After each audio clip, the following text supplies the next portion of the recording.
Yo, what's up, everybody? This is Bruce with ROI Diversify, coming at y'all with a 1 minute strategy. I know y'all been waiting for another strategy or something to use to make this money. So here you go. Let's get to it. So the strategy is called the Keltner Crosser. Okay. Coined the name myself. Don't try to steal it. I'm going to copyright it. All right. It's called the Keltner Crosser. The purpose of this one is for you to enter the trade after the candle closes or a candle closes past the Keltner. So we're using the indicators at the bottom. We're using the stochastic at the bottom. Let's see if I can have my taskbar. Probably can't. Okay, there we go. We're using the Keltner crosser. I'm sorry, we're using the MACD and we're using the stochastic, okay? Same settings as you had in the previous videos, but you can set them as I have mine. Should be the same. I'm gonna go through all of my settings here. So these are the MACD settings. Just to review, the inputs are fast period 12, solar period 26, signal period 9. Styles are the same. 1 pixel for each of the for the MACD and the signal. Okay, so that's that. The stochastic, you can use period of 5 here, period of 1, smoother period 1, estimate for the moving average, and then for the styles, 4 points in blue. 4 pixels in blue, 1 pixel in D period, and 80 and 20 teal and yellow. Okay? And that's that. And it should look just like this. All right? So let's get our candle settings together. We're going to set our candles to Hakanachi, 15-second candles, because we're doing a 1 minute play. So this way you can see how the candles are moving at each increment of 15 seconds. Okay? And use a mouse. If you have a desktop, I found it very, very useful to use a mouse. Because when you use a mouse, you can scroll up and down with the scroll wheel, and adjust the time frame on the fly, which is great.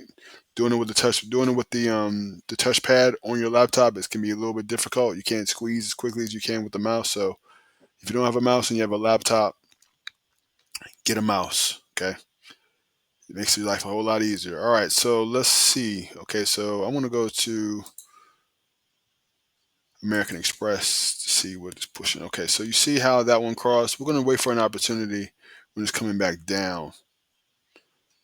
All right, so looks like I might be doing it right now live. All right, so when it goes down after the second candle closes, that's when we're going to enter. So you see how it's kind of pushing past here now. Let's see if it continues to proceed down.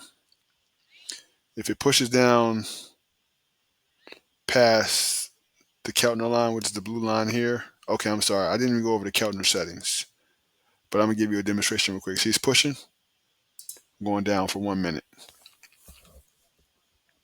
So it the candle closed past the line, right? So usually what this is the indicator of, it may continue to go down for 1 minute. Let's see if it works this time.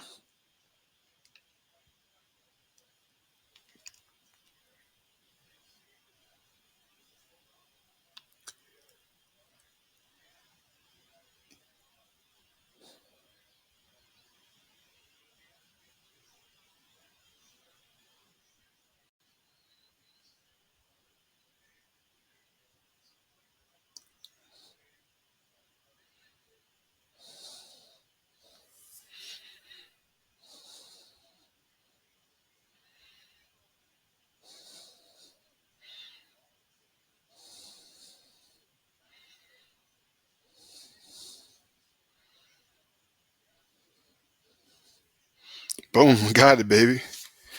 So that was a successful trade, and that's pretty much the gist of it. When the candle closes past the blue line, you don't want to do it when it's like right above it because it could be premature. Okay. When it closes past the blue line here in either direction on a buy or on a sell, that's the opportunity to go in for the trade after the candle closes for 1 minute. Now, sometimes as the candle is about to close, near the end of the 15-second time, you may be able to start your trade there because of the fact that you want to, if you're going for a low or a sell trade, you want to catch it so that that your sell order is lower, so that the results of the trade are lower than your sell where you enter in the trade at. Okay, same thing for the buy. If you enter in probably before it closes, so that you know that your lower line here will be lower than where the candles proceed, then that might be a good idea. But long story short, the idea of this strategy is for you to enter the trade after the candle closes past the line. Can't be before the line. Can't be above the line. It needs to go past that line. That's why it's called the Keltner crosser.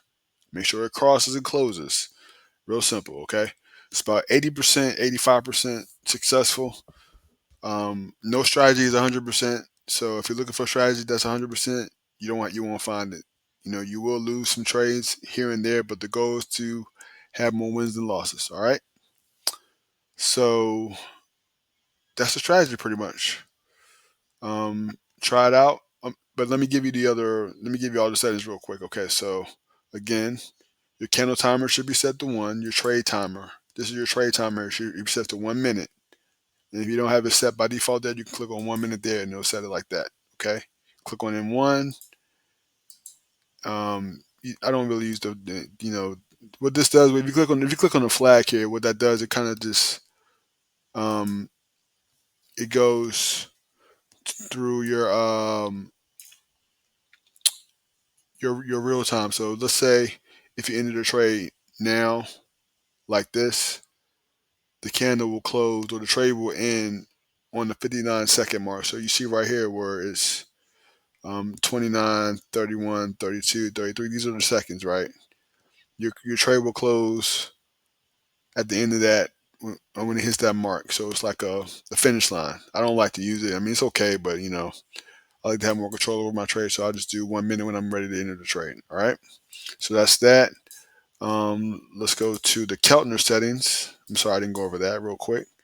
Keltner settings. So you want to go to indicator to get the Keltner channel first of all, and then you want to select Keltner channel. And once you select that, you go into your Keltner channel, and then from there you select 20 for the EMA, 10 for the ATR, 1 for the multiplier. Okay, and your colors are blue, 1, 5, 1, and blue. Okay, real simple. Keltner channel, MACD, stochastic. Now, very important to keep an eye on the MACD and the stochastic. Okay, when it's looking funny, like it was a few minutes ago, and I entered the trade there, and I kind of got lucky, but I was kind of off of the MACD, which can kind of be dangerous. Follow the uptrend. Like right now, we see the MACD just crossed, so that means it's going to be uptrend, right? But the stochastic is saying that it may go down.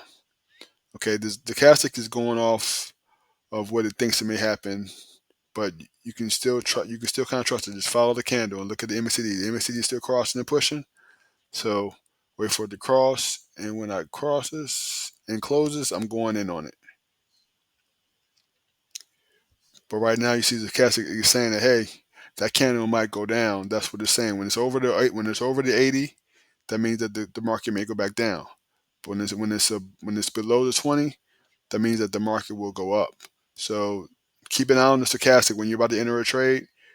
Keep an eye on the indicators. The MACD, okay, yeah, cross. That means that there's supposed to be a trend change, but it may be a fake out. You see how this thing closed all the way through, and now it's going the opposite direction. That would have been a bad trade, and you would have been in there for a minute, and you can't get out of it. So sometimes when you get stuck like that, what you can do is you can go on a 5-second reversal. So let's say I entered that trade over 1 minute going up, right? I would have lost the trade because I'm still stuck in that trade, right? Just go down for 5 seconds, right, to get the trade back. Okay, boom. You made your money back. You're whole. Okay, so that's a little recovery tactic for you to use. Okay. All right, y'all. Let's go ahead and make this money. It's out there to use. The money's on the table 24/7. Let's go get it. This is Bruce with RRI Diversify. Let's go.